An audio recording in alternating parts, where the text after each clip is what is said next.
one side dramatically, okay? I need to almost put his knees over his shoulder. So we come back, and I crowd him here. All right? I'm using my hips to create the power for all of this. So, a little before he sets anything. When I come up, it's my goal, keep my arms close to my body, and immediately establish good base. I have my lead leg, and I have a good distance between my back leg. I don't want to come down like this. Okay, I have no balance here. Keeping my head mostly up. Of course, I'm going to have some drop in my posture, but really I'm keeping in a good low squat.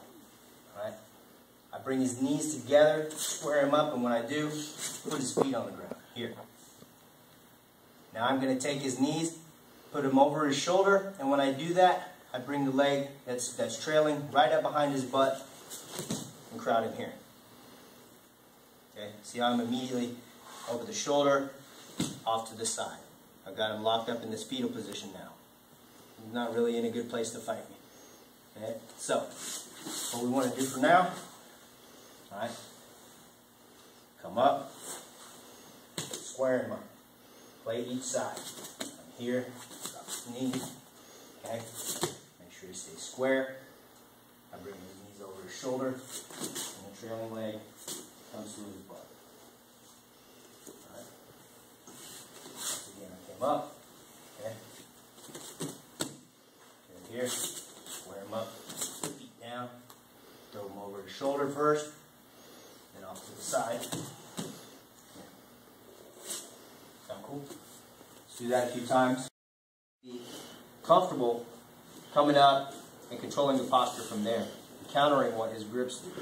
All right. If you're not already gripped up here, you try to come up, you're going to play hell for it because he's just going to continue to kick you off. So I get here, boom, come up. You can see how I'm squaring him. I have to force him around. I bring his knees together. Remember, always try to bring his knees as close as possible.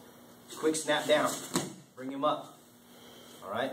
And then when I bring those legs out of position, up, okay, come through here, I crowd his butt. Not up here. Okay? This is okay, but he can still employ a lot of his leg movement to counter what I'm doing. This keeps him crowded in this position. All right? What it also does for me is it allows me to set better follow-up positions. I can disconnect here. Come to his pants. All right? Now I look for the underhook here, regardless of what his grip does. If he tries to stay with it and I come under here, it's very uncomfortable for him. All right? And what I do is I look for the back off this. See, I slide my shoulder down to his armpit. I'm keeping him crowded. Okay? I have this arm, disconnect from the leg, come around.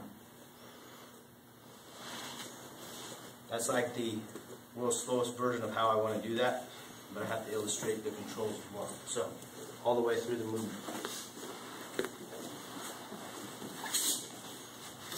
Okay. Boom. Disconnect. Control. I dive under. All right. As I dive under this leg, I'm going to put the shin against his back. As my shoulder goes, his armpit, here. This hand now disconnects, comes under his jaw, and I'm going to go palm to palm grip under his neck. Here. Okay. I want this palm facing down, and I want my index finger right under his jaw. Keeping this back elbow tight, tight, tight. Okay. And then from here, I'm just going to slide up into like a cradle position where I keep his head right here. All of this stays tight. If this elbow flares out and it's lazy, he drops his head, I have no more control over him. I keep this tight against my hip, I keep my foot against his back, and I keep this knee against his hip here, I'm in good position to advance my back attacks. Okay? Everything stays tight. Not to the point where I'm like straining and shaking to do it. Okay? Just good active pressure at all points. Nothing too complicated. Get to this. You're seated on this hip. You have his head cradled kind of in your lap, keeping it nice, confining. It's difficult for him to move here without sacrificing the complete back control. Okay. It's also just because of position alone. I'm not putting any excessive pressure. Position alone makes this a little tight on his neck, a little uncomfortable, a little threatening, which is what I want. Okay. I have to create that threat right away. One more time through.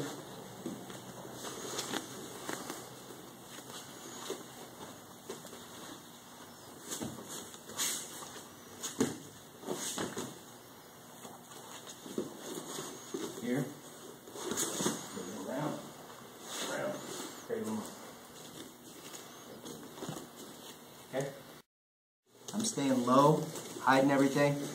Because when you're in a match, you don't have to stop and explain it to everybody. So I stay here, come back for the gi, hand it off, right there. Alright? With this, I come right back and choke him. Okay? Good rule of thumb, if I disconnect my chest